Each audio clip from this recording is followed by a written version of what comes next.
Hey guys, it's the Sellouts. Oh yeah, I thought we weren't doing a podcast. We're gonna do one today because of Star Wars, and we're playing Star Wars. Fair enough. And also, like, when are we not gonna talk about? We need to talk about current Star Wars events, considering, Well, Kathleen Kennedy wasn't even fired, so she. Well, she's leaving. She's being forced to resign. I don't even think it's forced. I think she's just retiring naturally. Nothing special. Yeah. Well, it's only Jameson and AJ today. Sean's herping the derp in his room. I don't even. He disappeared. He's somewhere. He's dead. Actually, if he was dead, that would make more sense. That was, the last episode of the podcast was him talking about conspiracies, and he dies the next day. That is God. that is kind of hilarious. Anyway, yeah, jumping right into it. This is a Star Wars themed episode, and let's jump right into it with Kathleen Kennedy. Jameson, you have any farewell words for Kathleen Kennedy? I hope she enjoys Star Wars hell. Yeah, that's true. Jameson, you want to explain why you hate Kathleen Kennedy? She oversaw the destruction of Star Wars as a brand. Yeah, unironically, yeah, I blame a lot of current Star Wars on her. Even if she did not, directly do anything, she was officially in command of all of it. So I get to blame her. Yeah, we can blame her, Filoni, Rian Johnson, anyone else? Fuck.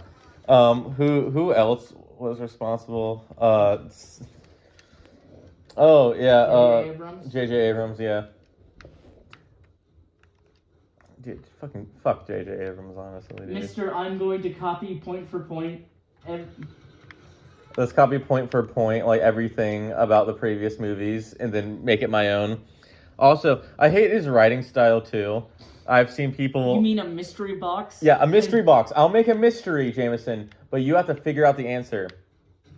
And you don't know if it's the correct answer or not, because fuck you, Jameson. He makes a mystery and expects you to solve it. Yeah, I get how the mystery works, but he wants you to invent the answer. He doesn't know an answer. He just makes the first part of the joke, and you have to make the punchline.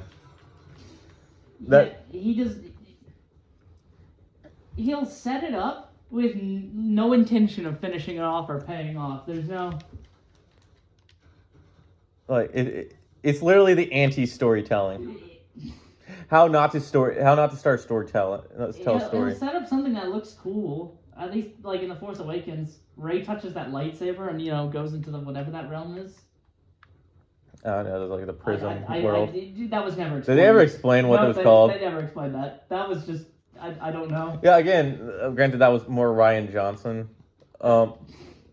They were both pretty responsible, let's be real. J.J. Abrams, I don't even think he knows half the stuff he does. I don't think he even expected to answer any of those questions.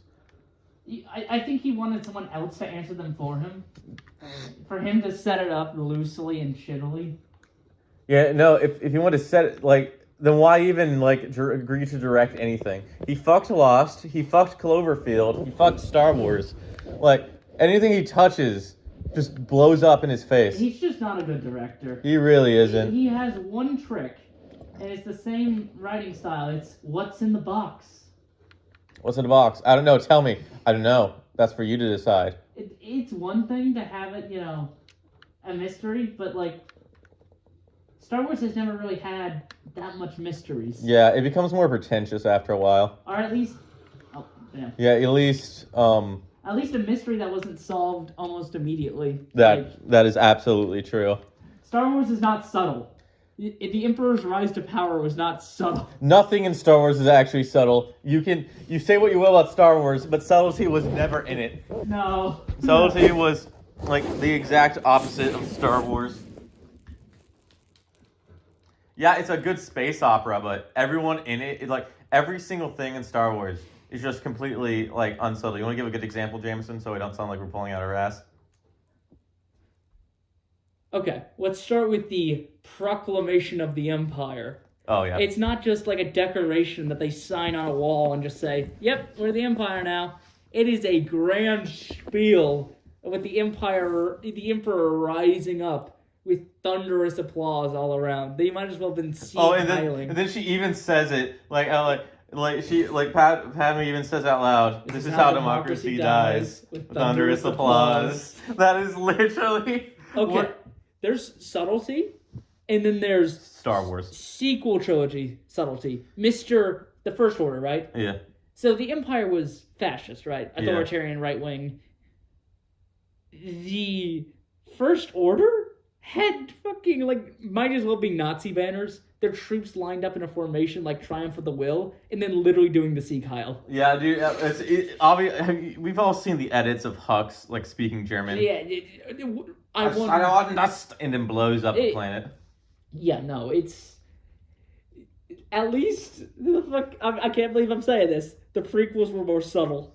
I mean, they even call themselves the First Order is really close to New Order. What is the First Order even? It's not the first of anything. Yeah. It's not the first line in galactic authoritarian states. The Final Order made more sense but even then, that felt like another ass pull. Technically, wouldn't they go for the Third Order just to LARP? Third Order, the Fourth Order, the Third Order. Nah, it's the Third Order. Yeah, that's even being more. I wouldn't put it past Disney. That's even more unsubtle as it is. Kathleen Kennedy and fucking J.J. Abrams coming up with the most uncreative thing ever. Why can't we have a villain that's like a Stalinist villain, like a red, communist-ish villain? Did we ever actually have that in Star Wars? No, we've never had a communist. We had that one droid in Solo. What are you fighting for? Equal rights? You're a droid. How is that program? Like droid revolution. That's what she was talking about. Equal rights for droid revolution. I guess that's kind of communist, I guess. The droid seizing the means of production. I think that may have been a line in the movie. I haven't watched Solo since it came out. Solo as a film it's just forgettable. It really is. Granted, it's somewhat grown.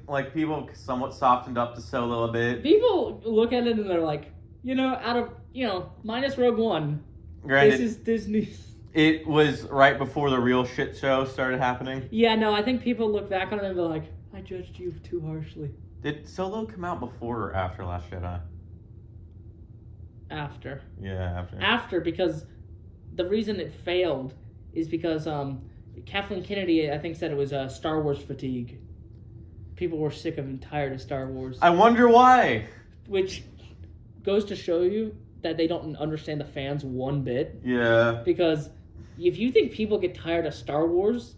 You're insane. You're actually insane. You are insane. There are people who watch YouTube videos at night going deep into the lore of the most niche background character. You know the joke, Glub Shido, about some background character, and there's a 500-page Wikipedia article on them, and everyone goes crazy over it. People go crazy over Star Wars, and you just couldn't even comprehend the simplest Star Wars ideas. Star Wars lore goes hard. Modern Star Wars is basically just throwing a bunch of references in your face to hide the fact that it's stupid. They don't have they approach Star Wars like they would Marvel, which is not that's not how that works. Honestly, yeah, you can just call the modern Star Wars the Star Wars MCU. That is basically what it is. We're gonna have all the heroes together, Gat. Except it's even the worst parts of the MCU are just shoved in your face with this. Even more nostalgia and reference baiting, and even more just stupid quips. I mean, they fly now. Somehow, Palpatine returns. You want to go into those, our favorite quotes? You want to... So, the First Order destroys the New Republic capital, right? Yeah. Because somehow they built that weapon. I don't want to know. Also, somehow, were all the New Republic's major planets in the same system? Yeah, they just put all the entire army there. That you could see it in the same system? They put the whole entire army there. The entire military was there. Yeah. What else was super obnoxious that I hated about that? Oh yeah, I love that everyone else pointed out. If you siphon up power from the stars, why do you need a death laser? You can just go up to a star, suck it dry, and everyone dies. What? You lost the fucking war. You were bankrupt and you're a rump state on the fuck. You have no natural resources. You were economically terrible. You were a warlord state barely hanging on to life, but you built Starkiller Base. That's not how that works. The Empire went broke building 2 Death Stars, and they controlled the whole fucking galaxy. No, obviously, you just don't get it, Jameson. You just don't get it. Obviously, these are guys that are a worse threat because they have a much larger Death Star. Don't ask how they got said money for said Death Star. Or built it in secret with no one noticing the giant fuck-off hole in this planet. But they built it. I assume that their Death Star planet, or whatever the fuck they call it, doesn't have a robust mining operation around it. Or the natural resources that you're going to have to take. Mm-hmm. Someone knows about that. You can't just... I'm sure, like, you could have used all the resources on that one planet to build Starkiller Base. You'd have to take it from somewhere. Also, how'd they figure out to make a planet move or siphon a laser out of a planet without destroying the planet? Shut up. Yeah, really. It's almost a new modern Star Wars. Shut up. Here's an old reference. Here's an old Death Star 3. Death Star 3. Because, fuck you. Yeah. But don't worry. We have a bigger threat now. A fleet of Star Destroyers that can all blow up planets. At this rate, really, blowing up planets is every single movie. Why is it even special anymore?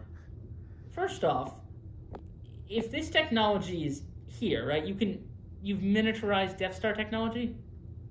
What the fuck? Also, why is it so vulnerable? You, like, hit it with a couple blasts and the entire ship explodes. Also, why did they need to, just keep them all in, like, the same, like, flight path? Why can't you just send them all off? Why did he announce to the galaxy, "Aha, I'm returning. Mm-hmm. Please don't attack my secret base." Ahaha. Clearly, this struggles with with an idea of what they want. It feels so like the new trilogy feels so corporate and just phony. Oh, it has no soul. It has nothing unique about it, and when they try to be unique, it blows up in their face with like Last Jedi. Like, name one character trait of Rey.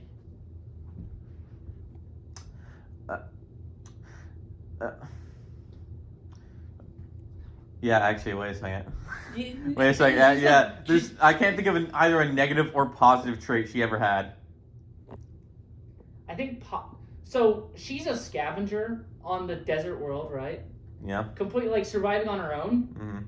You think she'd learn to, grow up, be very cutthroat? Nice. Be very cutthroat, like, fucking, I lived on this, here alone for 20 years.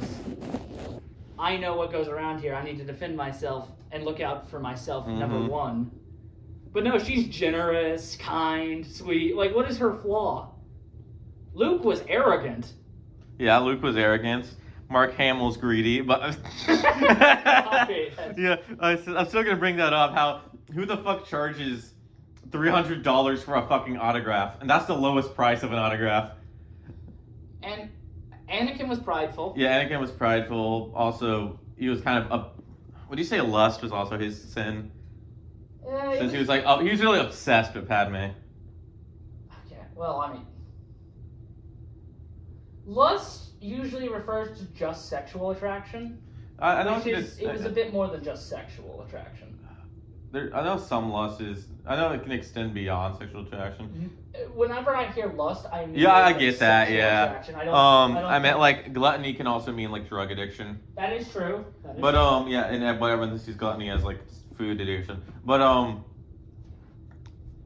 trying to say like. He was obsessed. I think his obsessiveness over Padme, and I think like it was like he was clearly struggling mentally to be like he wasn't clearly prepared to be a Jedi. He was born a slave. He fights in a war. He gets manipulated by Hitler the whole time, and then we're all supposed to be like, oh yeah, this guy has to be mentally sane. No. He's obviously has mental problems. He has clear aggression issues. It's clear in the Clone Wars that he does not give a damn about the galactic, Geneva Convention. Mr. False surrendering 9/11ing a starship. I mean, ironically, if he actually had to surrender one time, like, legitimately, he's like, yeah, okay, we have to throw in the towel. Like, no one would believe him because he keeps false flagging. No separatist officer should ever believe a Republic surrender, ever, if Anakin is anywhere in the vicinity. I feel like we're getting a little bit ADHD, like jumping from one Star Wars thing to another. Let's just talk all we hate about the sequel trilogy. Then we'll jump to the prequels and what we like. Ship designs, lazy. Yeah. They're literally X-Wing and TIE fighters. The same thing. Yeah. But you can't mix that up, guys. Yeah. That's where the prequels had interesting, cool new ships, and you could tell where they evolved to. Mm-hmm. The X-Wing and TIE fighter are just here now. It's here again. It's just the X-Wing and TIE fighter again, guys. You love the X-Wing and TIE fighter. Look, guys, don't you love the X-Wing and TIE fighter? It's again the same fucking thing. Guys, don't you love Emperor Palpatine? Here's his clone test tube, baby, and here's him for real as GLaDOS. I mean, don't get me wrong, I love the Emperor, and I love his role. He's amazing. But, like, he died in Episode 6. His arc was his rise to power and fall to power. Yeah. Granted, yeah, we can go into Legends later, but he was, and, like, that did happen in Legends. Legends is another level of... We'll talk about that after we're done talking about the sequels, because I know you have a bunch of opinions about the Legends. If you say the least, you can say the least. You know what? Why don't we talk about the Legends and the sequel trilogy? All right, sure. Yeah, actually, that's a good idea. Compare and contrast. So Sit right here so they can hear you better. Was very conservative, if that makes any sense. Yeah. They took no risk. They changed absolutely nothing. Were generic and boring. In some parts, even like a different level of insane. The power of one, the power of two, the power of many. That's the Acolyte. You want to talk the Acolyte? We all love the Acolyte, don't we? Well, that's Jameson's favorite show. I would rather fucking stab myself than watch the Acolyte ever again. Come on, guys. We all love the Acolyte. Why were people on Twitter upset about it getting canceled? I have no damn clue. I think they were just being contrarian, I guess. It had like a 2% approval rating. Dude, the main director and lead actress were just explaining the reason no one liked it was racism. The moral of the show was it's okay to be evil. Yeah, the moral of the show is it's okay to be Adolf Hitler sometimes. You know, like the Sith, they're like the Sith. Maybe it'll be the good guys, except no, they're not.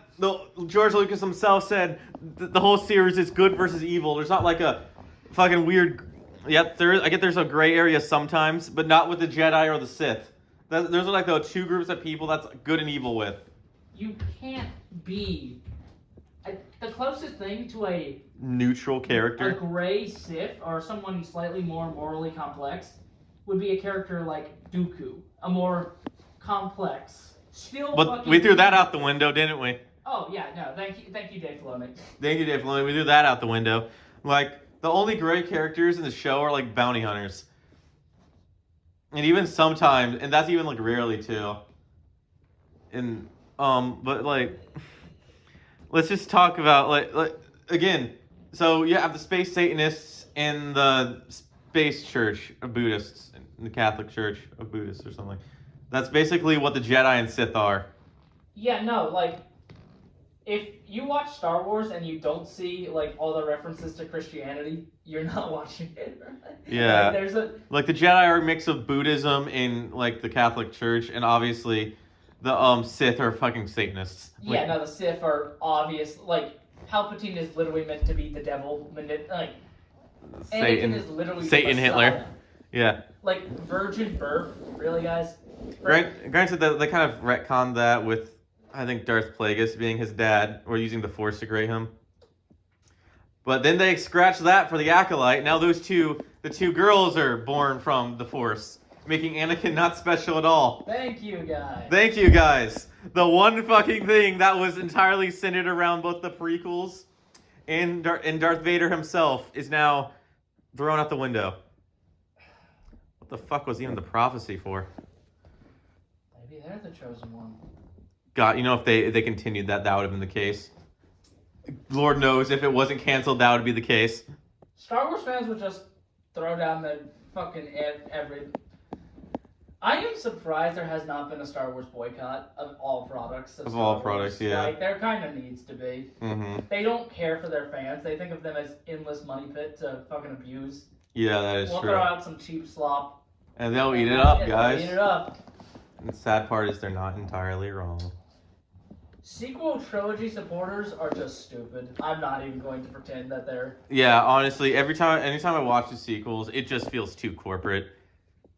There's no soul to it. There's no soul. The actors tried their hardest. I'm not gonna say don't hate the actors. I think the actors, I think... Obviously, Adam Driver's talented. Daisy Ridley's talented. John Boyega's obviously talented. Oh, they were all talented. Granted, I did love John Boyega fighting all the sequel fans on Twitter. That was fucking funny. Hey, I admire him for that. He literally said he's never doing Star Wars ever again. Which just sucks because he was the biggest Star Wars fan. He was a humongous Star Wars fan. Yeah, dude. Were there some racist Star Wars fans? Oh, absolutely. That's in every fan base. Racism, sexism is in every fan base. Every fan base. But to blame that on the Star Wars fans for not liking the product is just unhinged. Yeah, no, I highly doubt most, Star Wars has had black people in it. Lando Calrissian. Fucking Mace Windu. I have never seen one single Star Wars fan say, yeah, I was really enjoying Star Wars. Then Lando Calrissian came on the screen, and I got pissed by the woke mob. Yeah, dude, right. Man, we all hated, because everyone hated Princess Leia. Let's be honest. She was a girl in the original Star Wars. Boo. We like strong female leads. They just have to be well written. Everyone loved Ahsoka until Filoni decided to be like, my fanfiction character, do not steal. She should have died in the Clone Wars. I will hold to that. Or at least stay dead in that Rebels episode, which had a good send-off for her. But nope, Dave Filoni makes time travel. Yeah, no, they made time travel because they wrote himself into a corner. Damn you, Dave Filoni. Why couldn't they just use that for Anakin, maybe? Yeah, well, now with Kathleen Kennedy gone, he may take over Star Wars. And if he does... Ahsoka is now the god of the Force. She was behind everything. She was the chosen one, in fact. This sucks. I loved Ahsoka as a character. I grew up with Clone Wars, but god damn. Please stop, Filoni. She needs to die. Wait, she's still alive, isn't she? Yeah. She should have been dead. Shut up, Jameson. He's gonna find some way to make her immortal or something. What else are they? Would it not have been better for her to die in Order 66? Die in Order 66, or better yet, have her die fighting Vader to help the rebels escape. That was a good death. Also, if anyone should succeed, Kathleen Kennedy, I think it should definitely be Sam Whitaker. The voice of Maul and Starkiller, because he actually just really does care about the lore. He shows his commitment to Star Wars. He knows subtlety, and granted, we know Star Wars doesn't have subtlety, but he does show meaning behind things, and he does love the series. Or who knows, give it back to Lucas and watch that train wreck. I mean, not train wreck, just that wild ride begin. I think if they give it back to Lucas, at least it'd be totally consistent. If they gave it to Lucas, make sure there's someone there to manage dialogue. Yeah, make sure he doesn't just go completely unopposed. Reel him in sometimes. Now, overall, I think it's a pretty good. Yeah. I'd be happy to have George Lucas back. Jameson, how do you feel about Rose? I forgot about her existence. Why'd you have to remind me? Or what about Captain Phasma, the ultimate wasted potential? You forgot who Captain Phasma is, didn't you? All right. The shiny armor stormtrooper. Trust me, Disney forgot too. Who else? You guys love what General Holdo maneuver? Commander Holdo? I don't know. I forget her fucking name, but we all know. Holdo, yeah. Who invented kamikaze apparently, and it was never done before. Even though Anakin did the exact same thing in Star Wars, the Clone Wars. That's not how light speed works.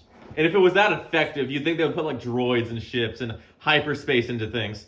At that point, why isn't there just hyperspeed missiles and you're just from literally just the ground just Yeah, dude, like that's how that should change warfare, but it didn't. No, only one ever does it once. What's the point of making massive battleships if they can get obliterated that easily? Like, I look at the Battle of Coruscant and I'm like, get 50 vulture droids to just... And yeah, just into the, like, multiple buildings, and it just blows up everything around it.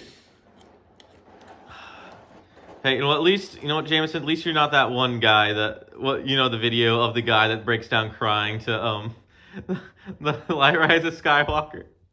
It wasn't even that good of a trailer. Dude, and that guy broke down crying at how beautiful it was. The ultimate consumer. Disney wishes that was all of us. God, yeah, you're right. Let's talk more about the Rise of Skywalker and characters you forgot were in that movie. Do you remember the other band of rogue stormtroopers that were in that movie? I completely forgot about them. I bet you forgot about them. Pippin's there. Who the fuck's Pippin? From Lord of the Rings, the actor. Was he even in that movie? I don't even remember. Yeah, no, he's the guy cloning. Secrets only the Sith knew. I don't even really care. Yeah, no, that guy's the same guy who plays Pippin. Wow. You see, like, who even cares at this point? How Kylo Ren just couldn't be tone consistent. What is he? Evil? Good? Who? Make up your fucking mind, dude. Like, also, he's like Captain Hux is weird death. Like, they build him up, then suddenly he's a turncoat, then they kill him in the same scene. And even, like, Kylo Ren was the supreme leader for all of 15 minutes before Palpatine takes over, and he willingly just does what Palpatine does. No questions about it. No ifs, ands, or buts. He just willingly listens to Palpatine. Even though he's the one that killed Snoke, and he knows Snoke was literally just a puppet that Palpatine had his fist up. What is the point of even making Snoke? Yeah, honestly. The New Republic didn't give a damn. They didn't stop you from building the fucking super weapon. Everyone was so, like, curious on who the fuck Snoke was. And then they're like, yeah, he's a literal test tube, baby. Honestly, there has to be someone out there who said Snoke is Palpatine. And technically they're right. Technically they're right, yeah. Why not just come back as Palpatine? Why not just say it's Palpatine? It's ridiculous. He's dead. But Jameson, the dead speak. That's not how you fucking open something. If I open a book and it says the dead speak, I'm gonna be, what the fuck? And it's not like a Necronomicon, then yeah. Also, my still favorite plot event that not even sequel fans can defend is the stupid Death Star knife. Somehow the ruins are off on a the ruins, somehow they crashed from Endor, unless that planet was Endor, or like the moon. It wasn't Endor, or it wasn't Endor. I know Endor was a moon. Was it the main planet? I think so. Yeah. Yeah, maybe the main planet. Somehow the Death Star landed there. Yeah, so yeah, it was still, even though it exploded in the moon's orbit, it landed on the planet, and so not only was it still mostly intact, Palpatine's chamber, which his secrets were in, were intact. Best of all, he somehow had a knife made which had ancient Sith runes that no one spoke, not even him. He buried it in a random desert to basically decipher where the Death Star wreckage was. And you also have to be in the exact perfect location. How convenient was it that they were in the exact perfect location to use it, and not too close or too far? He gave the knife to Ochi, that assassin. Yeah. Or whatever. And then Ochi somehow died in randomly the sand. And the knife should have been lost forever. Lost forever. But also, why the fuck would you ever commission a knife? Take it for yourself if you're that worried about someone getting it. Like, if you put all that work into it, you must not want people to find it. Get it yourself. And how, Also, Rise of Skywalker trailer baiting that Rey would turn to the dark side. Honestly, if they just committed to that and it's from the beginning. You know what? If they committed to that, Like the end of Last Jedi, if she turned evil and like basically Kylo's the one that has to flee with a missing hand, that would have been actually interesting. you know what would have been interesting? What? From the start, Rey is good but has a bunch of character flaws from her time living there. Kylo Ren, born to privilege, prideful. Slowly over time, Kylo becomes more good. Over time, Rey becomes more evil. Until by the end, their roles are basically reversed. Yeah, it would be interesting, like the end of Rise of Skywalker. Like Kylo's the one that like he gets captured by the Resistance, his hand's missing, and Rey forces the First Order to listen to her. It's revealed there that she's the granddaughter of Palpatine. Which I get there was an ass pull by J.J. Abrams in the final movie, which I don't hate that. I think that's a good reason to explain why she's so powerful in the Force. If she's gonna be powerful and we can explain it, the fuck? Yeah. Also, what a better thing would have been, instead of just ripping off Luke's story, she should have just, the Resistance finds her in a First Order lab with no memories. I know that's generic, but honestly, that's a better beginning than just she lives on a desert planet and finds a droid. Can we mix up a fucking desert planet, please? A nice planet. No, wait. Like literally, does everyone have to come from discount Tatooine? Yes. Shut up. No. You want to... Come on, Jameson. You don't... You want to talk about everyone's favorite Jedi, old man Luke sucking on an alien's tit? The best scene in all of Star Wars. This is what we needed. We got to commission this. Unironically, though, I still find that to be the funniest scene in all of Star Wars. Just for how surreal it is. It's just Luke Skywalker just sucking on an animal's tit. Just unironically, that still makes me laugh because just of how surreal that is. Like the Master Jedi out in the middle of nowhere, just like the man who ended an empire that spanned a galaxy is a hobo on a deserted island sucking monster titty milk. Also depressed because his nephew turned evil and all his apprentices died. Granted, Luke, you must not have been a great Jedi. Also, he saw good in Darth Vader. I was about to bring that up. Yeah, he saw good in Darth Vader, but couldn't see good in his own fucking nephew. His own nephew who had a couple bad dreams. His nephew, like his sister and best friend's son, he was ready to fucking murder there. How would he explain that to both Han and Leia? Sorry, I had to kill him. Like, what the fuck, Luke? You're like, he had one bad dream, you were ready to murk him in his sleep, dude. You wouldn't even have to... That is not Luke Skywalker. You tried to convince Vader there was good in him, and Vader killed way more people. Vader oversaw multiple genocides. Yeah, dude, Vader had more blood in his hands than Kylo ever did. And you were ready to murk Kylo, who hadn't even done anything evil yet. He just had a few bad dreams. You're ready to kill him just because he had that. Yeah, no, and people are like... That's not Luke Skywalker. This is like his cursed evil twin. Luke Skywalker does not... Fucking murder guys in their sleep. Granted, I get he's not like the perfect Jedi. He obviously force choked a bunch of people in Return of the Jedi. But like... He has flaws. He has flaws, but he's not going to kill someone in their sleep over having bad dreams. Imagine in Empire Strikes Back, I don't know, Han's conflicted about whether or not to fully commit to the Rebel Alliance, and he just fucking Han in his sleep. Yeah, because Han fully commits to the Rebel Alliance. Fucking Leia was gonna fucking kill him in his sleep. That would be a very inaccurate character portrayal. Yeah, it was such a fucking waste. Like Mark Hamill, even to this day, says he wishes he didn't do it. Wait. I mean, can you really blame him? No, I can't. I've never seen such hatred of a character. Also, Han Solo's death was complete bullshit. Yeah, I'm not against him dying, but he died in a very pitiful way. Could he not get a more heroic death? Yeah. The Last Stand, maybe. Yeah. Or something. Not that. Yeah, that is such a fucking stupid death. Also, Kylo, his character, I don't think he, in all reality, could ever murder his own father. Yeah. He, you can argue all you want, but like He was conflicted about murdering his own mother after he murdered his dad. Yeah, he had no problem killing his dad and looked not upset about it until the third movie, where he finally starts having like upset, like acting like killing his dad was wrong. yeah, no, it's. I don't think Kylo never had that ferocity. Who even the fuck was the Knights of Ren too? We even forgot those guys existed. Those guys were being hyped up as shit. Like I remember Game Theory had so many theories about them, and they just are just 5 dudes with helmets. Shut up. Stop asking questions and enjoy product. Product you will enjoy. Oh my god, dude, that like nothing good.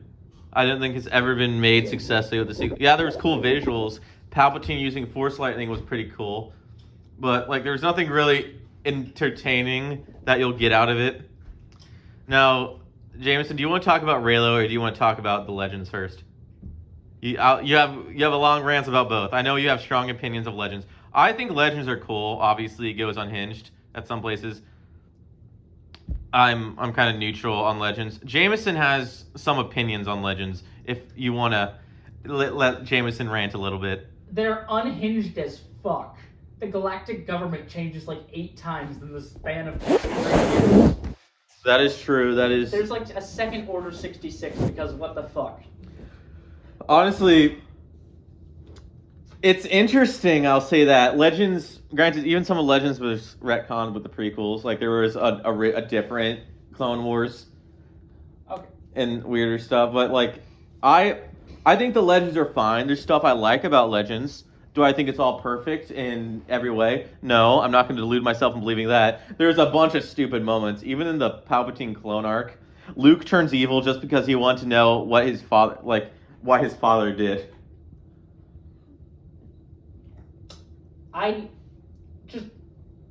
Palpatine's dead. Yeah. He stays dead. Yeah. That is my canon. He dies he doesn't come back as a clone. He's dead. I don't think it's out of the realm of possibility because he like what he said to Anakin in the prequels, like the dark side of the Force, like something secret power. You're trusting the devil and a politician trying to. Yeah, I get he's Satan Hitler.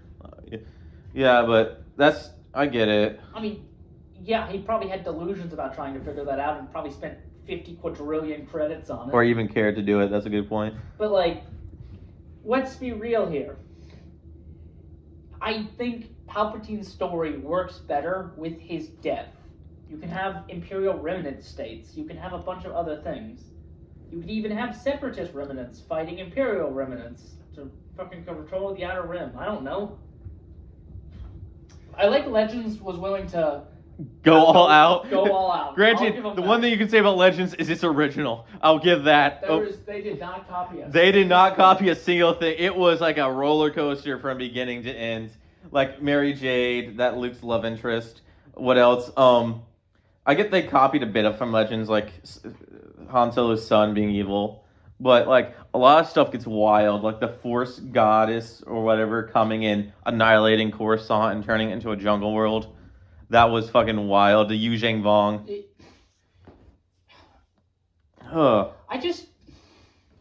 I like the Yu Zhang Vong as a concept. I just don't think it would really work. It doesn't fit in Star Wars. It feels more like a Star Trek entity. Yeah, it just doesn't. Their ships, their whole culture. I know it's supposed to be extraterrestrial invaders, but that's never been a Star Wars theme. Yeah, I get it's interesting, like aliens to this alien universe. That is quite interesting. It's an interesting concept. But it breaks down really quickly. And as soon as, the good guys know how to fight back, it's over. Yeah. It's such an interesting thing. I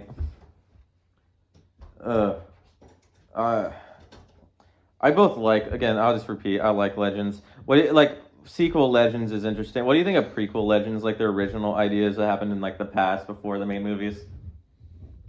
I think those are interesting. I always thought the Old Republic was amazing. I always thought that was super fascinating. Old Republic's fine. Yeah. My problem with Legends is that there was so many voices on this one. Like, Legends was not a coherent one-person vision. Yeah. It was a bunch of people adding on to everything, and even that contradicted each other. Yeah, that's why Also, the galactic government Mm-hmm. changes 8 times. It's like, you know that, right? Yeah, I know about that. Like, we can have the New Republic, guys. Yeah. Which one do you like? So I'm gonna ask you, which did you prefer? Even though you hate both, do you prefer Legends over the sequels? Well, Legends had some balls. Granted, yeah, Legends had balls. I won't go. We can't lie there. Legends, you can't deny it. Legends both had balls to do unhinged shit, as well as it was original in its insanity. Legends is insane. Oh, it absolutely is. No one can deny that. It's unhinged on so many levels. Mm-hmm. I respect it for that. There's things to respect about Legends. There's some parts and elements that I like and that I would have kept, but Legend on the Star Wars trilogy, right? I mean the prequels to original trilogy, pretty straightforward story. Yeah. Nothing too unhinged, Yeah. really. And then you get to Legends afterwards, and it goes batshit crazy. Yeah. Like, it's just a little bit too out there. At least it doesn't feel consistent to me. Also, like the Imperial, like the Galactic Federation or something, sounds like a name out of Star Trek. Yeah, because like it's Space Federation. That was what's original Star Wars. That was in the original Star Trek. It's just I need something more, Tangent. Yeah, the sequel trilogy was too. Well, it didn't. It didn't take any risks. It was so safe. What was the sequel trilogy story? What was like? Right. The story of the prequels is the story of a hero falling. The story of the original trilogy is a hero rising. What the fuck is the sequel trilogy about? Disney making money. Well, yeah, I mean, yeah, they made a shit ton, but... Here's my favorite, this is not favorite, just more like my favorite part of the train wreck of the sequels was just, is Reylo. Is definitely Reylo. I love that. Granted, Reylo was a different level of insanity Star Wars probably wasn't ready for. You got the book talk girls into Star Wars. Guys, we got the shippers into Star Wars now. Gosh. Everyone loves Reylo. I love Reylo. You love Reylo. We all love Reylo. If you say otherwise, get ready to have your account and information doxxed. Man, dude, poor Adam Driver. They found out he had a wife, and they tried to convince him to divorce his wife to marry Daisy Ridley. And then John Boyega had a massive Twitter fight with them, and it was hilarious. John Boyega being the hero of the John Boyega trolling all the Reylo fans. Dude, the Reylo fans are actually fucking unhinged, dude. I don't get it. They don't have chemistry. They don't have chemistry at all. Like... They saw each other shirtless. Well, she saw him shirtless. There wasn't any nudity on her part in Star Wars. Ventress had more of a fucking relationship with Obi-Wan, yeah, than Reylo ever could. That honestly, relationship had a higher probability. Oh my god. Yeah, don't even... Yeah, we can't... you are honestly correct. They had more character traits in common than... I mean... Well, Rey didn't have a character. Neither did Kylo Ren, to some extent. Besides this being, moody. Which is weird, because Adam Driver's a comedian. He had no personality in the movie, which is weird. Okay. I love Adam Driver as an actor, but I don't think I would have ever casted him to play Hitler Jr. Which is funny, because he played, because of what he did in Black K Klansman. And I love the edits of him, like Rey's watching him, and he's just sitting there explaining why the Holocaust was a beautiful thing. Oh, I've seen that. That is still funny. It's unhinged as hell. Now, we talked about a bunch of negative things. Do you want to talk about some positive things we like? About the sequel trilogy? I mean, just... Visual effects are good. Just stuff in general about Star Wars. Let's first talk about the one good Disney movie and the one two good... Mandalorian, Andor, and Rogue One. The two things people like about the Disney era Star Wars. The only good things. Season 1 and 2 of Mandalore. We're not talking about Season 3. 3's went off to hell. And we aren't talking about the abomination that's Book of Boba Fett. Where one episode Boba Fett didn't even appear. Yeah, Boba Fett doesn't even appear in his own show. He's a completely different character and somehow gained weight in the Sarlacc pit. We don't talk about that. But yeah, we're talking about like the Mandalorian Season 1 and 2, Andor, which everyone loves, and Rogue One, which was the only good movie. Mandalorian Season 1 and 2 was what we all wanted from a Boba Fett show. A Star Wars Western. It was a Star Wars Western. It wasn't... Yeah, it was kind of tied to the Jedi and Empire, but it was just very local, modern. Not modern, I mean just isolated. It felt small. It was a very local conflict. Yeah, it was very local conflict. It felt small. It didn't feel grand. That was good. It felt something small, isolated, new. Actually, yeah, new is something I haven't seen in Star Wars in a long time. Something new. Yes. And then they kind of shit all over that by making it more of a... all about, like... Yeah, a galactic conspiracy over yeah.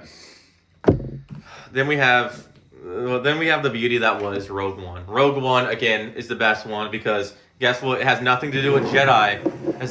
And it's about rebels that are fighting a brutal war and die at the end. They all die. And God bless them, that was something I didn't see coming. Unironically, that was... I was expecting we were going to get a show of them during the rebellion fighting alongside Luke or something. And but nope, they die at the end. And by God, it was actually shocking. I was like, did they just kill characters? They kill characters in Disney's Star Wars accurately and without being, like, out of character. They also, I will give them this, director Orson Krennic. Yeah. Underrated villain. He was a good villain. I liked him. He's literally just like a mid-level manager that is just the antagonist. Very dedicated to his job. He's just like there to be the antagonist, and I like that. Yeah, no, I mean, he's an imperial nationalist. And I love that he gets screwed up every step of the way. Obviously, we can't talk about Rogue One without talking about the amazing Darth Vader fight scene. That is the pinnacle of like Darth Vader's greatest moments. If you're ever going to see an edit of Darth Vader, it's the hallway scene, and it's amazing for a reason. Yeah, no, that was a good scene. That was definitely a good scene. Yeah, the Death Star blowing up the small city, that was amazing. Like, there was...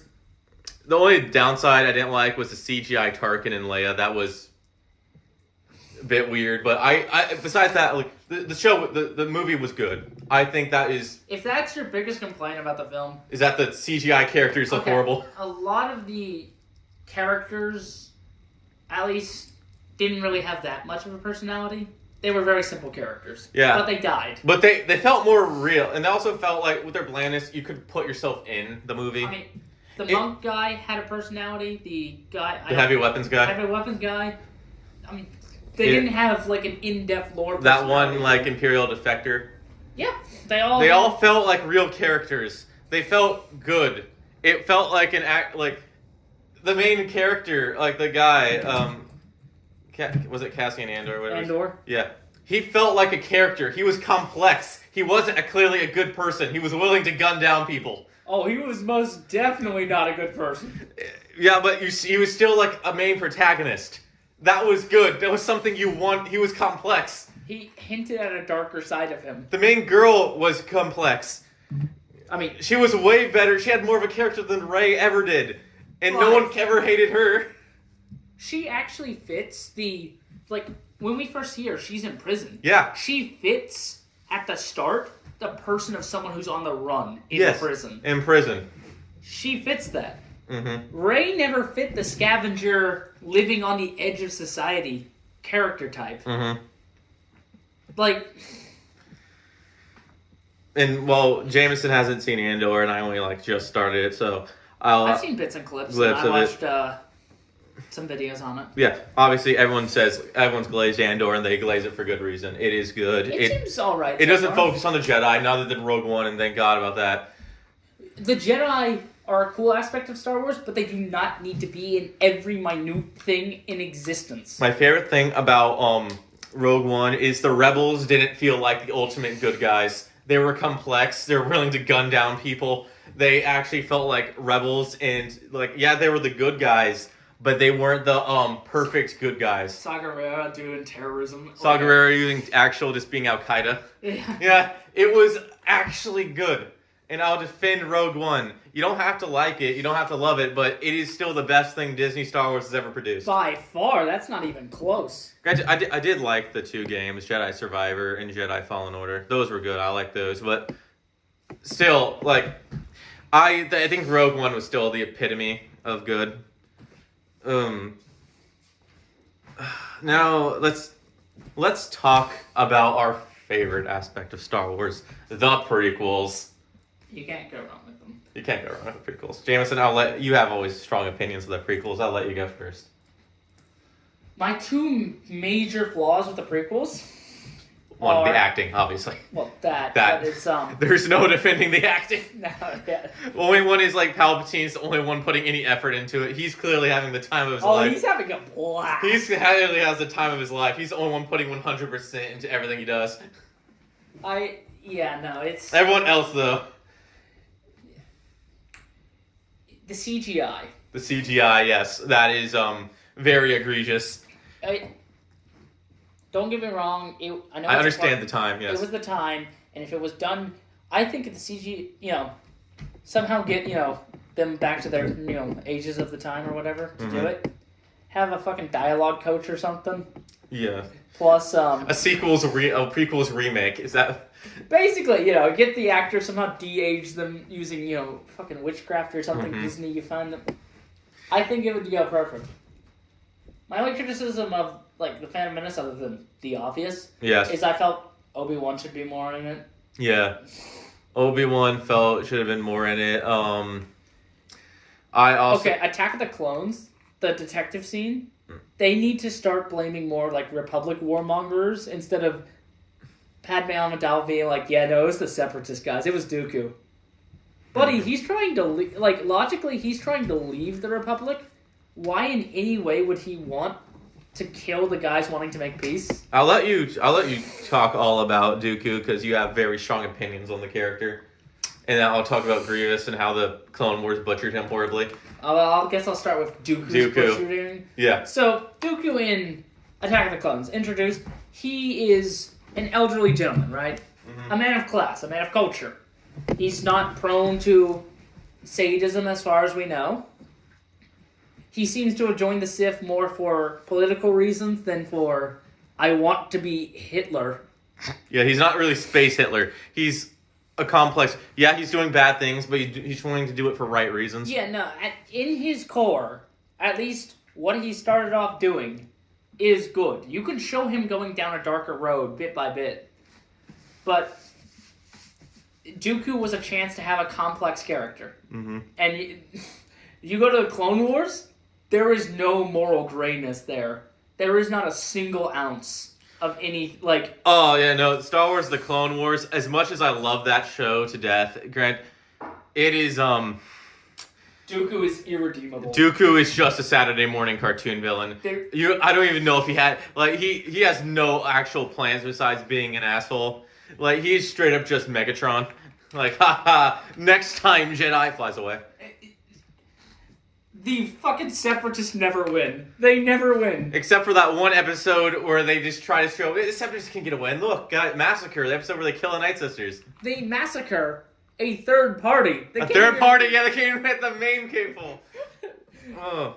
Imagine your enemy faction is so bad that you have to spawn in a third faction that's significantly weaker to, at least wipe them out to make them look stronger. And, the point of the Separatists is to be big and scary. How are they scary when they get floor wiped every fucking battle? Every battle. Every battle. Seriously. The worst the Republic ever suffers is a small tactical defeat. Yeah, or a Jedi dies. Or a named character. Not a major named character, but a Jedi Master dies or a clone commander dies. Yeah, a minor victory. I want... They win, but someone dies. That is literally every episode. I want to see an entire season of the Republic getting its ass handed to it. Republic fleets obliterated left and right, systems falling to the Confederate. This is a war. Yeah. This is a defeat after defeat. And let's talk about the worst thing the Clone Wars ever did in character growth. General Grievous got the coolest character of the prequel trilogy. This cyborg Jedi Hunter is reduced to a fucking comic relief, not really a comic relief, but just like a Saturday morning cartoon villain that gets beaten every episode and isn't really even a threat anymore. No, he loses to Gungans. He loses to Gungans. He gets his ass kicked by the main cast. Only person he's a threat to is clones and just like Jedi they create just so he can somewhat appear as a threat. He can't even win on a one-on-one with a Ventress. Like he loses pitifully, and then he's like kill her as he's on his ass. Like they abuse Grievous when like in the original animated Clone Wars, 2003 animated Clone Wars. Dude, the guy's a menace. Comes up, kills an entire squad of Jedi. Only one survives, and then that's how they know about his existence. Dude has no chill. Dude has no chill. Dude, he kidnaps Palpatine, jumps on a ship, flees. Dude kills so many Jedi. He's a menace. It is a massacre after massacre. If Grievous shows up, you're pretty much fucked. He had the same menace Vader did. Entire world surrendered before his fleet arrived. Yeah, like everyone was afraid of Grievous the same way people were afraid of Vader. But nope, he's just a coughing imbecile, and this one that's a coward that flees every time. You could have him flee here and there and still be somewhat honorable. But no, he's just like he's a lying piece of shit that just is a coward that acts tough. But like anytime he's almost threatened, he flees. He is like literally the complete opposite of what they revealed him as. Dave Filoni, you fucking hack. Grievous should have been the one. You know how I just told you about like a Republic slaughter? Yeah. Grievous should have been one to lead that. Yeah, dude. Entire like sectors upon sectors of systems falling under Separatist control. I think even the most strongest Clone Wars fans always admit that Grievous was done dirty. So was the CIS. The CIS was also done dirty. I feel like that's the main problem with that show is the CIS is just screwed over the whole time. The CIS, they're just the rebels without plot armor. They're the rebels, but every single officer is literally ISIS. Mm-hmm. Oh yeah, the leaders of the Separatist army are just the over-the-top evil. They get upset. They execute officers because they're hesitant to execute people. They're like, how dare you not want to bomb children? Well, you signed up for this.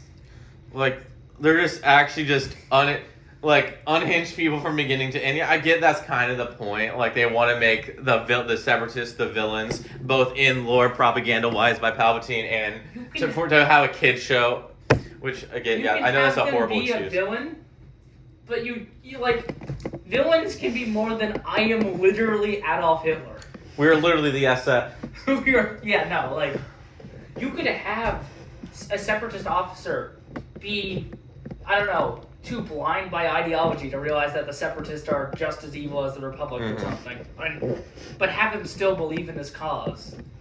Like, an old-fashioned, like, a general. General, yes. But nope.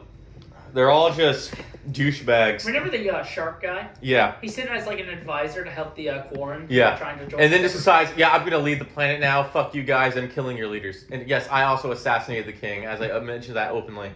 I'm also, he tries to turn it into a colony.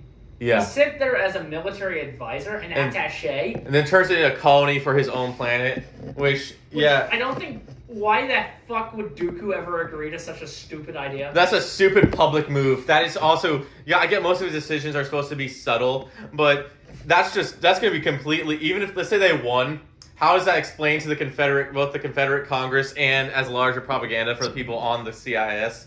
Yeah, I know it's supposed to be like...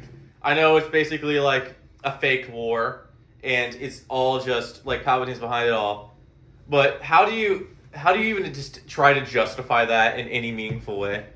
Like, let's say, remember when the Malevolence or whatever shows up? Yeah. It wrecks a couple. Yeah, it's ships. basically a space Bismarck. Yeah, it does. It destroys a couple ships, causes a ruckus, and then fucking dies. Yeah. It's not a game changer where the Republic has to respond and build their own. Yeah. It does nothing. Yeah, I get they try to make it more desperate. Like, we need to blow up the Malevolence or we're all fucked. But, like, It's still... And for some weird reason, they didn't have any escort ships with it. Yeah, they had they didn't have any escort ships with it. I guess Grievous' overconfidence, but like Dooku was explaining how expensive the fucking ship is. You wouldn't have sent escorts. The Confederacy has plenty of ships. They could have spared a couple for escorts. Yeah. And at least a bunch of fighter wings, at least minimum. Yeah, and I get you can blame that just on no one likes the first season of Clone Wars, which coincidentally Dave Filoni had full control over, by the way. Ah. And his mini retcons of the lore. He's a hack. If anyone remembers all the good episodes of Clone Wars, and there's obviously a lot of good episodes, those weren't made by Filoni, by the way. Granted, there are lots of stuff I like Clone Wars. I still love this series. Like, for all the hate I do give it, I do think the Maul arc, which everyone has praised, is obviously great for a good reason. You know what my problem is with Maul? What? And, that whole thing, the Shadow Collective? What? The only reason that fucking came into existence is because they needed a villain. Yeah. And they fucked up the Separatists so much yeah. that they knew that they couldn't use them anymore. That is as true. An effective villain. Yeah, but don't get me wrong. But one hell of a villain they did make. Maul actually was the best villain in the entire show. He's not in that many episodes, but he is the best villain. He is actually one of the greatest characters in all of the Clone Wars era. I honestly think he stole the show. I know he comes up in late season 4 or 5, but yeah, he takes over the fucking show and is amazing every single episode he's in. He's also the best part of Rebels, by far. Like any episode he's in Rebels was the best in the series. It is. Yeah, we can get into Rebels later, but the Clone Wars, I did like it. There's a bunch of arcs. Obviously, everyone loves the Umbara arc. I love that too. Basically, space Vietnam. They should have lost. They should, yeah, but can the Republic ever lose? Please, true. Please, just get fucking annihilated for once. Yeah, but again, it still was a good episode. I think the final episodes of Battle for Mandalore were amazing. What's trying to think of some other good episodes I really liked. I liked the Camino arc. I liked the Citadel. The Citadel was good. I guess the parts with somewhat connected to them all, like the Savage arcs. Those are Ventress's arcs. I think Ventress was a good character. She got to be more morally complex than Dooku. Honestly, yeah. Pisses me off. That is true. And she was actually supposed to have an actual episode where she confronts Dooku. In the very end, she tries to assassinate Dooku with her bounty hunter allies, and then she and Dooku have to fight Maul, I think. But no, we get rid of those plots for 2-3 episodes about this twin sisters no one cared about. I don't even remember their names. No one cared about them. Oh, there was a lot of filler episodes. The needless filler episodes in that final season. Yeah, you had that one episode that sets up the Bad Batch, which I did like. That was a fun episode. But still, our point being, there was supposed to be an episode where Cad Bane trains Boba Fett. There, obviously, like I said, the Ventress episode where she was supposed to die. Also, Dave Filoni retconned Ventress's death with Bad Batch. Granted, Bad Batch isn't horrible, but it's not good either. I actually would say it's worse than Rebels. It's not atrocious like Star Wars Resistance, but it's not that good either. It has good episodes, but it's not great. Star Wars Rebels, we can go into that unless you have anything else you want to say about the Clone Wars.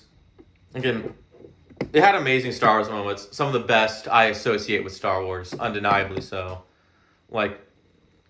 Even though it's pretty weak, I did like the battle with Malevolence in early seasons. Obviously, Maul's duel with Ahsoka.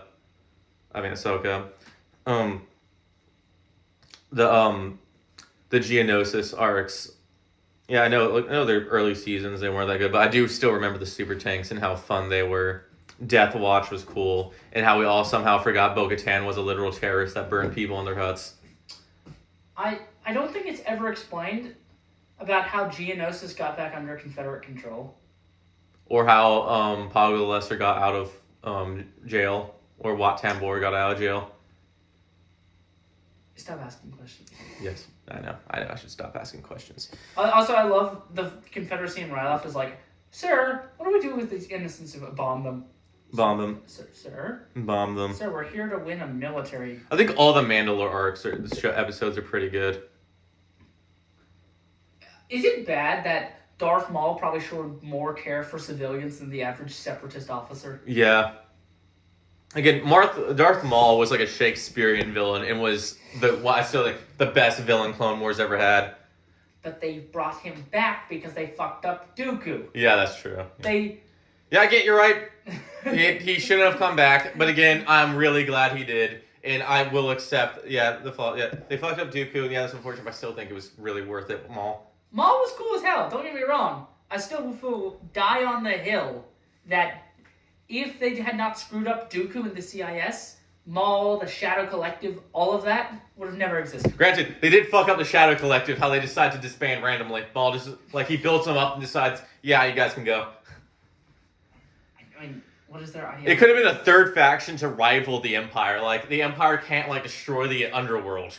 He could have still tried to fight back the first rebellion, or the second rebellion, whatever you call the CIS. Actually, there was another arc that everyone forgets about that I actually enjoyed. The Padawan Lost arcs, where Ahsoka teams up with Chewbacca and they fight the lizard creatures on when they're hunted by the lizards. I like that arc. That was a pretty cool arc.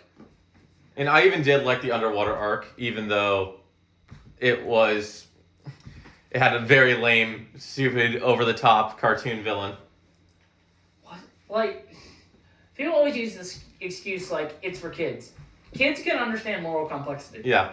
They understand that when you don't have to make... If 1 in every 10 separatist officers was an unhinged lunatic, I could even accept that. Also, if you want to talk about kids, they show a lot of fucked up shit for a kid show. Oh, yeah. That villain in the underwater arc, he exploded and you see his severed head float down as blood spores out. Fucking Maul beheads a bunch of people. A bunch of kids die. There's fucked up shit, dude. There's also that arc where the son, the father, and the daughter arc. That was out of left field. It was out of left field, though. I did enjoy it. I thought it was it a good episode? Good trilogy. Yeah, it was a good 3 episodes. It was good. Had Qui-Gon Jinn. Anakin sees the future. It was good visuals. I loved it, but. Was it out of left field and felt weird? Yes. It was very fucking weird. Very fucking weird. Oh, there are good episodes. I think any episode with Kenobi. Kenobi relationship with Satine was great. Kenobi disguising himself as a bounty hunter to go infiltrate Dooku's secret plan. Good. Really, really good episodes. But again, you are right. I know what you're about to say. Mr. Adolf Hitler over here. What if he succeeded, though? He actually just assassinated Palpatine? I guess Dooku goes.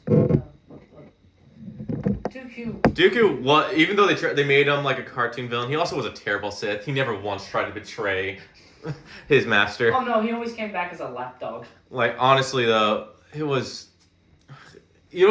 all his motivations in, the shows and our lore aren't even there in the show. The lore of the movies and the deep lore. It's not there. The formation of the Confederacy was meant to be against the corruption that had led the Republic to ruin. The outer systems felt, abused and neglected.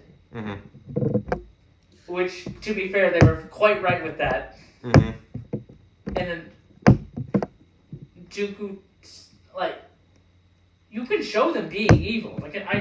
There was no doubt the Confederacy could have the full capability of being evil. Yeah, that's true. I don't know why it has to be so over the top, though. Yeah, guys, fuck you, we're evil. Kill the children first. Sir, the enemy surrendered. Kill them. Kill them all. I don't care. Kill them. Behead them and put them on spikes. What?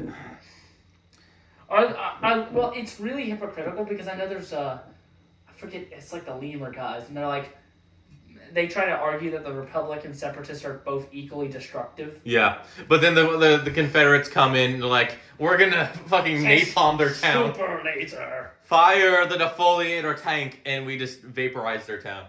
Yeah, no, like, if you're going for, you guys are both the same side of the violent coin, that would have been a cool arc.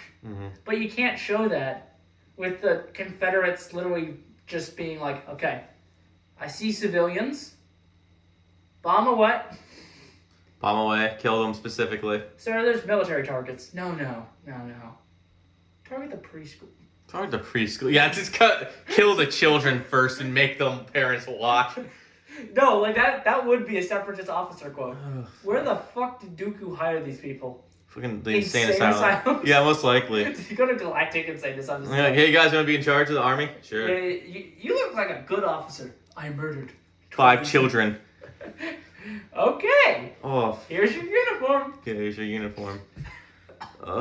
Like, the Empire was nepotism. The Republic at least had a good military for the most part. Officers somehow. Which I guess means religious theocracy makes best officers. Yeah, religious theocracy makes best officers. Remember, guys, war crimes are okay when the heroes do it. Like when you fake surrender and fly a ship into the enemy ship. Or, or my other favorite moment in Star Wars, where our fucking main characters not just use flamethrowers against enemies. Or another one where they how many times did they fake surrender? Because I knew they did that a lot. I'm trying to think. Anakin mastered that strategy. What was like the greatest war crime they did? I'm trying to remember. Didn't they use chemical weapons at one point? I'm trying to Remember? Probably, yeah. Like I know, like one episode. Anakin was the master of false surrendering. I know one episode they acted like it was a big evil thing that the Separatists put on like clone armor and tried to fight the Republic, but then they do the exact same thing multiple times. Like they put on Umbaran uniforms. They put on they reprogram droids to act as infiltrators. Multiple times they do the exact same thing, but it's okay when our heroes do it. Or how many times they just kill surrendering opponents. The Republic kills a lot of surrendering opponents. Our main characters. I'm pretty sure Admiral Trench technically was. I don't know. He was attacking Anakin at the time. He attacked Anakin, yeah. But they did. You remember the droids on the ship? They're like, he's in charge. I guess I'm in charge now. They aren't attacking. They just gun them down.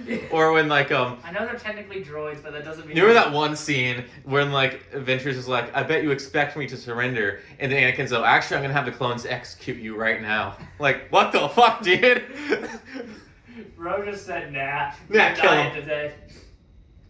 Nah, kill him. Anakin was a master of war crimes, though. He probably committed at least 75% of the Republic's war crimes. Dude, minimum, dude. Remember in the Clone Wars movie? Oh, yeah. Obi-Wan Kenobi does a false surrender to probably one of the only honorable Separatist Like, a guy gets down to talk to actually discuss surrender, and he just stalls long enough for them to blow up the shield so they can then kill all their soldiers. Which... After that, the Separatists should never accept a Republic surrender. Or at least if the Separatists did the same thing, they shouldn't act like, oh, guys, wow, that's unhonorable. Yeah, no, like, the Republic does a shit ton of war crimes. And this is supposed to make them look like the heroes. Oh, yeah. Like, remember, guys, doing a false surrender is okay. When the heroes do it. We all love false surrenders here. That was probably their number one crime. They love doing that shit. You can have the Confederacy be evil without carpet bombing kids, orphanages. Like, that's not. Oh my god. The Empire's supposed to be the Nazis that do the unhinged lunatic war crime genocide. You wanna talk about Rebels now, or do you have any more rants you want to talk about the Clone Wars?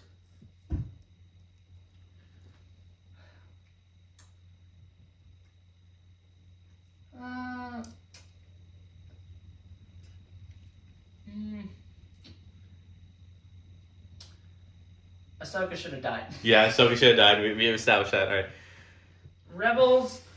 I actually did not like the art style of Rebels. Yeah, no one does, actually. I haven't seen a lot of people say they like the art style of Rebels. Granted, Rebels is a mixed bag for me. Is it as good as Clone Wars? No. But I liked Rebels. I liked Rebels for what it was. Personally, though, like, there were good episodes. I won't say it isn't, but it never goes as dark as Clone Wars. And I think too much times it's a bit too Disney-esque to be a really good show. Once again, the Empire most of the time loses. Loses again, and they're also super stupid. They are just actually incompetent. I'm fine having, in the first season, the Imperial officers are a bunch of incompetent bureaucrats, right? Mm-hmm. That, have grown lazy and fat, monitoring a good-for-nothing system or whatever. Yeah. A backwater. Mm-hmm. And as soon, they die really quickly. And as soon as they die, they get some real, incompetent Imperials to plug the leak. That is kind of what happens. Kind of. I remember those two buffoons get beheaded by the Inquisitor. Yeah, they literally killed the previous two comic reliefs by the Inquisitor. Tarkin as the Inquisitor killed them. Granted, there were good episodes. I won't lie that there weren't. Any episode with Thrawn was good. Maul obviously stole the show, like he always does. Any episode that ties back to the Clone Wars was amazing. They should have kept that Separatist droid around. Yeah, they should have kept Kalani, the Separatist, the super tactical battle droid. He would have made a good side character, but no, he just flies off his face. Never hear from him again. Yeah. Granted, I liked Rex, I like Ahsoka in the show, but again, Ahsoka should have died in the Darth Vader battle. Granted, Darth Vader was a good villain. They hyped him up as the main villain of season 2. But he shows up for 2 episodes and fucks off until the season finale. And sends 2 Inquisitors to deal with them first. I guess I don't know why they couldn't have Darth Vader be the main antagonist for season 2. My problem with, Vader should not be responding to Jedi unless it's, very well known. Granted, I think that kind of fits with Vader's character. He was so obsessed with hunting Jedi. He was obsessed with the Jedi. Any lakes he would show up for.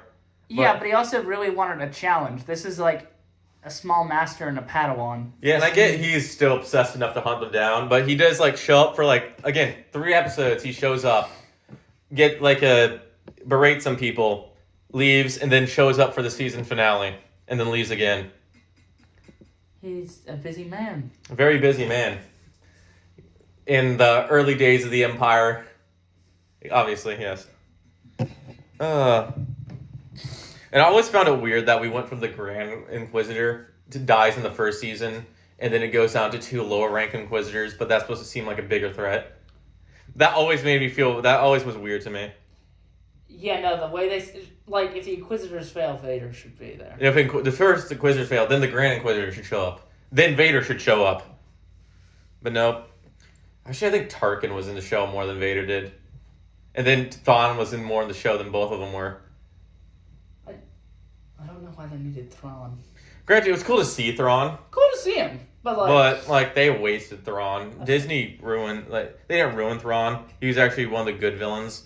But, he wasn't there that much. He did feel like more of a plot device than anything. Yeah?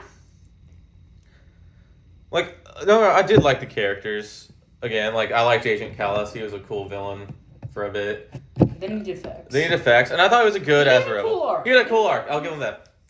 But everyone else, there was apparently this weird fucking Gollum motherfucker who was he worked for Thrawn. Kind of grunted. I don't remember much about him besides he fought Kanan once. The show just. The show It wasn't consistent. It wasn't consistent. Yeah, but I will say it was better than Bad Batch, and it was better than Star Wars Resistance. Is that even still going? I don't even know. No one cared about Star Wars Resistance at all. If you thought Rebels played it safe, and granted, there were dark episodes in Rebels. They hinted at a darker side. There were dark episodes in Rebels. I think anytime Vader showed up, the episode was super dark. But it wasn't the same level as Clone Wars. But in Star Wars Resistance, there's none of that, dude. There's absolutely nothing of that. It's the most kid-friendly Star Wars show. Bad Batch at least was dark for most of it, but it kind of felt a bit bland. It was dark. I think Bad Batch was actually darker than Rebels, but it was just blander. I felt People want a dark Star Wars. Yeah, people want a dark, gritty. Like, people do not like the Disney-fied. yeah. Star Wars for everyone. Star Wars is for everyone. The Force is female. You want to talk about that, Jameson? The Force is female. When has it not been? Female. When has it not been for everyone? When has Force is female, again, it's just a stupid idea that, like... When have girls been excluded from Star Wars? When is Wars? Star... Granted, I think the Force, again, is for everyone. Granted, like, I was one of the few persons that weren't upset by midichlorians. But, like, again... It's just... I've just viewed it as, okay, so that's cool, the interesting scientific reason, backdown I guess. Okay, cool. But, yeah, like, the Force female, I thought that was always such a stupid thing. Slogan. Yeah, that was just made to either virtue signal or make people angry. The Force is female. It's literally... It's gender neutral. Neutral. It doesn't have It's literally age. space magic. It's just space magic, dude. Space magic is female. Okay. And that changes. Like... Fuck you, Kathleen Kennedy. And this... Yeah, no, I don't know why... The Force is female, okay, Ahsoka, I guess? I mean, welcome? Like, Princess Leia? Still remember Princess Leia flying through space. Yeah, you remember that now, don't you? Or Supermaning through space. Yeah, you remember that now, don't you, boy? So, the Force is female, and this is what female Force can do, I guess? Man, the Force is now gendered. Then what does the male Force do? Is that what Star Killer could do? Because Star Killer was a different level of overpowered. No, Star He Killer... was way overpowered. If people thought Rey was overpowered, Star Killer... Star Killer should never be canonized. Should never. He is the... Like, the ultimate Star Wars character. Dude, He... God of War Star Wars. He has a personality, I'll give him that. Granted, I love The Force Unleashed. I think those games were amazing. But should Starkiller be canon? No. No. If not, he needs to be debuffed immediately. Like, he needs to have, like, power restraint. Because as is, Starkiller could not only pull Star Destroyers out of the sky, he also could pull ships out of hyperspace. I think he was able to lift up Cloud City. He brought down Star Destroyers. Yeah. He not only kicked Darth Vader's ass, he kicked the Emperor's ass. He then killed all the classic characters in, like, granted those DLCs weren't canon. But he's still like when he was like Palpatine's evil apprentice in the non-canon DLC, he killed all of them. He killed Obi-Wan's Force Ghost. He was a different level of overpowered. The people who want him canon are insane. If he should be canon, he needs to be like Nerfed to oblivion. Nerfed, yeah.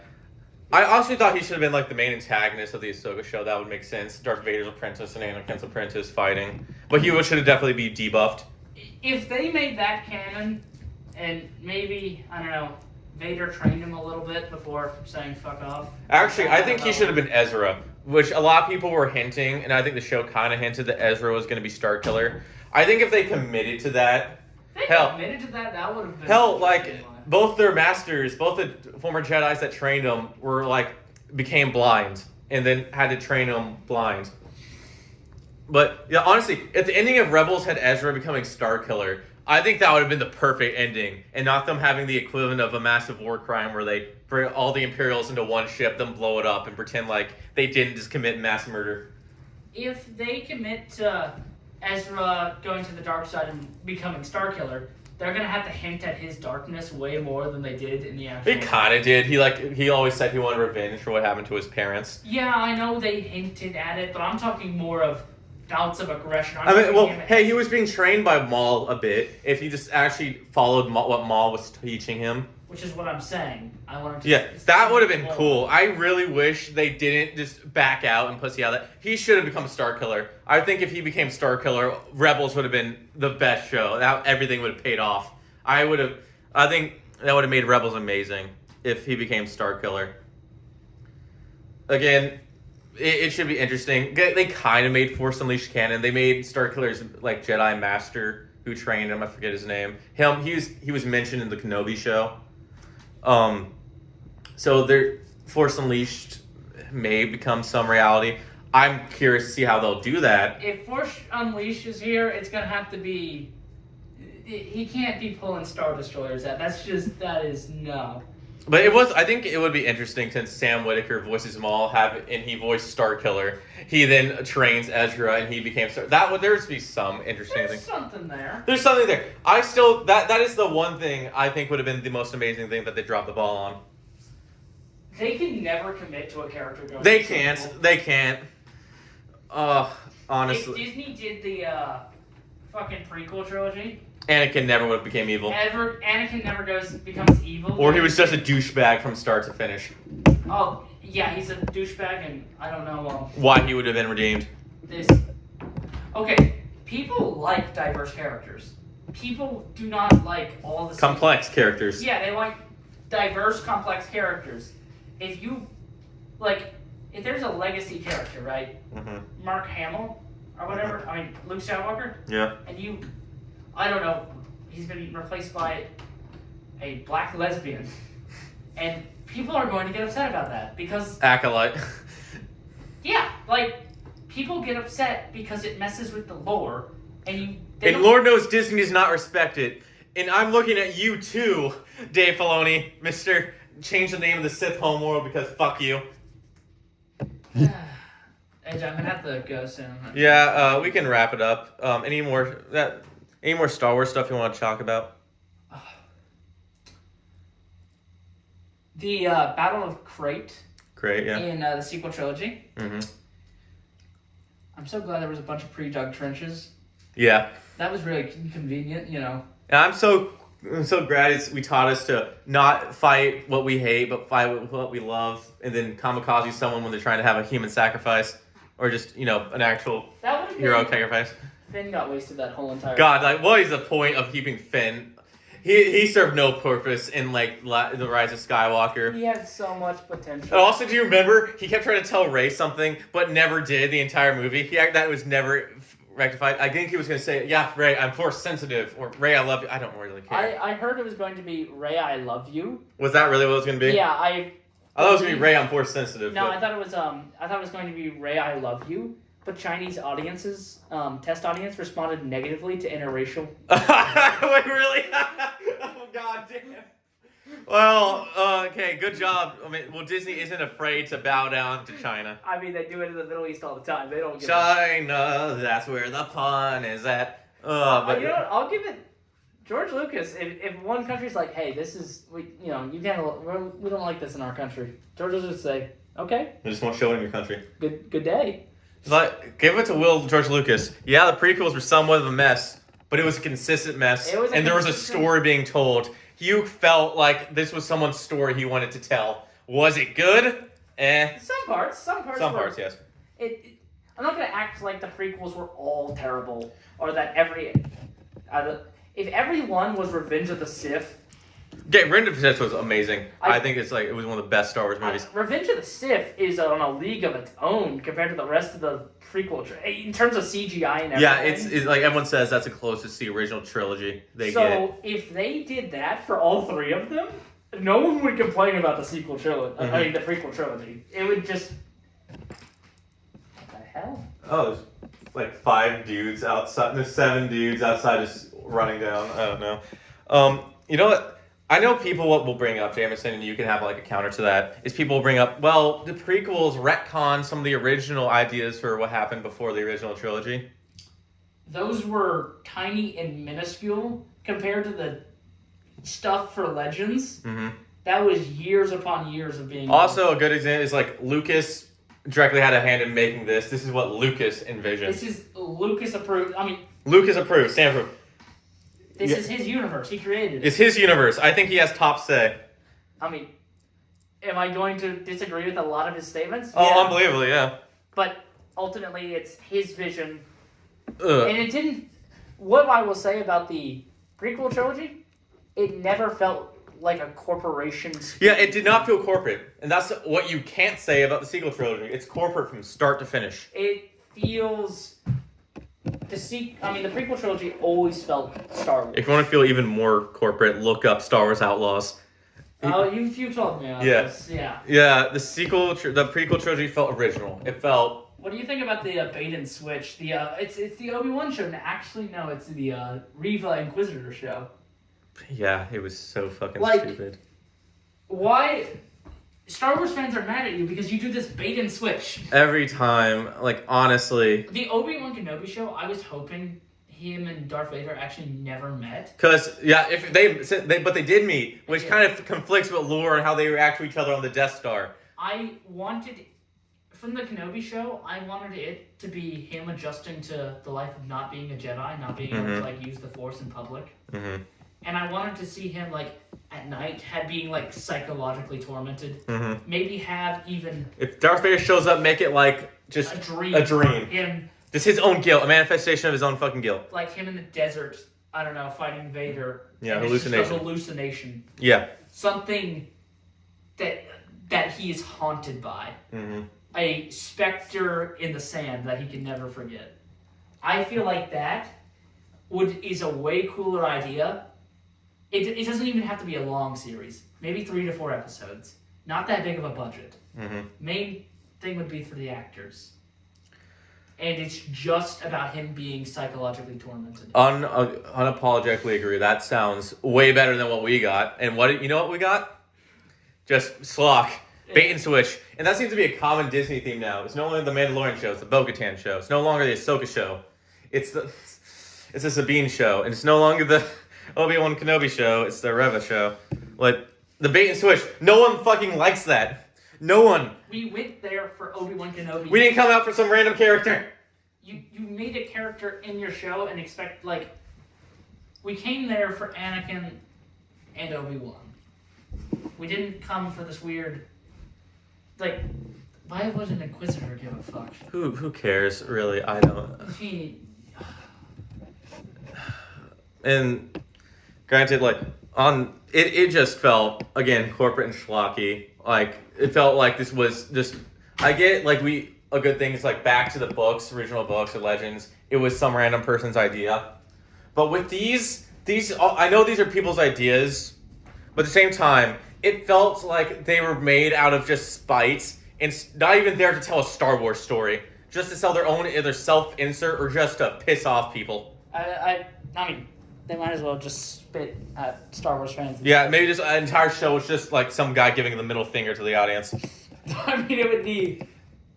Actually, I'd prefer that more because it wouldn't hurt the lore. Yeah, honestly. If George Lucas ever reacquired Star Wars, somehow, I think he'd purge. Yeah, a purge that would make Joseph Stalin blush, like Critical Drinker said. I don't like Critical Drinkers like politics, but what he says about the sequel trilogy, it's unapologetically right. Unapologetically true. Now, before we leave, I'm going to quickly talk about Star Wars Outlaws and that abomination, since that was like the most recent thing. Okay, this will be our last topic. Last topic. Star Wars Outlaws. Well, EA, you managed to fuck over another game again. Was it EA? It's close to EA. EA fucked over Battlefront with their stupid scams. The most downloaded thing on Reddit was an EA post justifying loot boxes.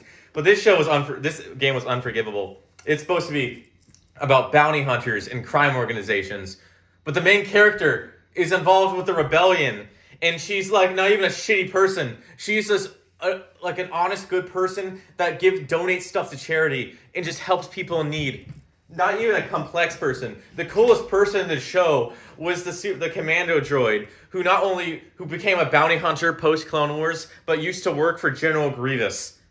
He was infinitely more cool than... You could have made a video game around that concept alone. That droid was infinitely more cool than the main girl. Like in her weird axolotl creature. Already had more personality than the girl could ever. Yes, he had more personality because, again, like, he served with General Grievous. He was a commando droid for the Separatist Army, turned bounty hunter, and apparently a pretty good bounty hunter. Also, the villain really just sucked. It was just the ISB director that was faked a criminal organization to infiltrate the underworld, which if you think about that for 5 seconds is kind of stupid. You made a fake organization not only catch rebels, but to make money off the underworld, which, again, is That's not how economics works. It is really stupid. Just gonna throw that out there, guys. That is not just stupid. That is turbo stupid, galactically stupid. What? And also the stupid clan system, where if you're close to any crime syndicate, they'll help you in the final mission, and that's only what it's good for. You don't even really do that much criminal stuff the entire show. The game. Which even makes it, because like there's criminal organizations that work with the Empire, like the Hutt cartel, to just turn on the Empire to help you raid an ISB base. They would never risk the wrath of the Empire. And then the one bounty hunter that the ISB hired turns on them, but doesn't kill him because she says she doesn't want a pissed off ISB director going after her. Dude, you just betrayed him. You betrayed them. They're going to come after you. It was so stupid, and yet again, it turns into just helping the rebels. Yada yada yada. There's no complexity anymore. Can we have a show from the Imperial or games? Yeah, we tried to have that with Battlefront 2. That stupid campaign, guys. We were diehard for the Empire. Nope. Actually, we're gonna go. Season 1 Imperial war crime. I have to actually rethought my life choices. Yeah. Well, ironically, it's when it happens to them. Then that's when they decide to change. It's the planet they're from, so they decide to. Buddy, Alderaan, like. Man, dude, you then decide to question your moral choices once it happens to your own planet. Wow, you're kind of selfish, and we probably shouldn't be rooting for you. But nope, damn it, you guys are like heroes now. Not see you guys be Imperial fanatics and die Nope, in the end. nope, we're heel turns now. It's just so fucking stupid. Heel turning after this, after everything you've gone through. Mm-hmm. Everything. Only when it happens to you, I'm done. Yeah. Battlefront 2 and Star Wars Outlaws were such a shit show. I have a feeling there has to be somewhere where they say, yeah, no, villains cannot be morally complex. There has to be something in the contract for Disney, like how it has George Lucas can't complain about the new direction of Star Wars. Yeah, I should never agree. I bet every day he regrets he did. I bet he not that he's waking up in sleepless nights because of it, but I do think he regrets I changed it. He most definitely regrets. Granted, both you and I would probably made the same deal. Like, what was it, billions of dollars? Like, literally billions of dollars for the IP. I mean, we would never have to do anything. Granted, he probably never had to do anything to begin in the first place. But, if you were offered that amount of money, yeah, I would sell too. So I can't really blame him there. I understand why he did. Same reason why Notch sold Minecraft. There's a lot of zeros in that deal. Yeah, I mean, you really can't blame him for that. But still, yeah, there's no doubt he's watching fucking Rise of Skywalker, and he's just sitting there. I probably didn't even watch it. He was just didn't want to see it. He was just too depressed. But no doubt, he's just watching the reactions he's not allowed to publicly state his opinion on it, which nice I feel like that's going a freedom of speech. Yeah. In there. Nice going, Disney. Or at least there has to be a way. There has to probably be a way to get around it. Have someone speak his opinions. I don't know. In private or something. Here, ChatGPT, say how I feel about Star Wars. Text to speech, go. This is so bad. This is a bad show. This actually sounds more like Chris Chan, but this isn't what I want for Star Wars. It doesn't fit.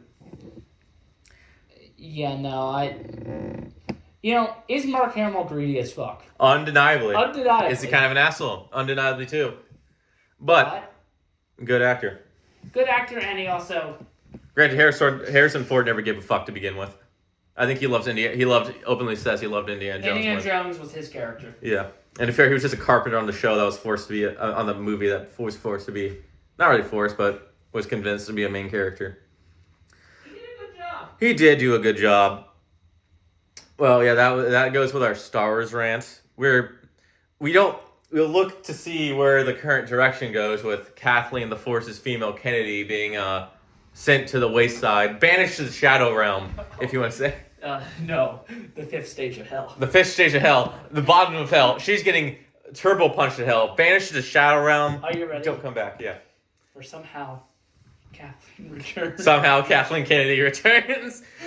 I'm surprised she didn't put her self-insert character into the movie in any of the movies. I am surprised she did not do that. Just herself. Yeah. Why don't you like my character? Honestly, or just stop and say, here's why you should enjoy my movies. Like, I'm surprised she never even did that. Who do you think they're... Well, we'll discuss this another time. And we discussed it earlier, actually. Oh, yeah, we did. Yeah. Anyway, all right. Well, this is the Sellouts Star Wars edition. We're so screwed. Good. You don't want to sing goodbye, Acapella? We're so screwed. Star Wars is so done, chat. Yeah, we aren't coming back, boys. We're not coming back. But this was a win.